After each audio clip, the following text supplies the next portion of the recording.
哦，没必要没说啊，嘞，地的哩，我话就没比路嘛没撇大说的，比呀嘛哩，比嘛嘞，我话嘞是强大，比呀没说，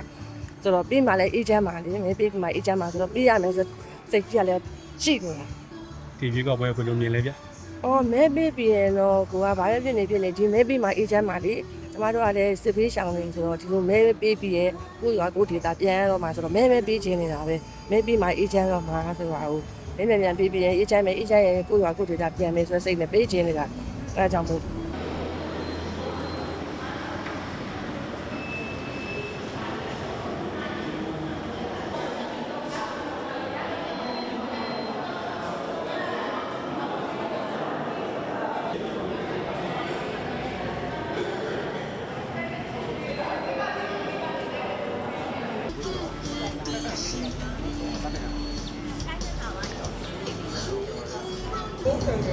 ရွေးကောက်ပွဲကတော့ပြည်သူရဲ့ဆန္ဒအတိုင်းပေါ့နော်ပြည်သူရဲ့ဆန္ဒအတိုင်းဟိုမှာ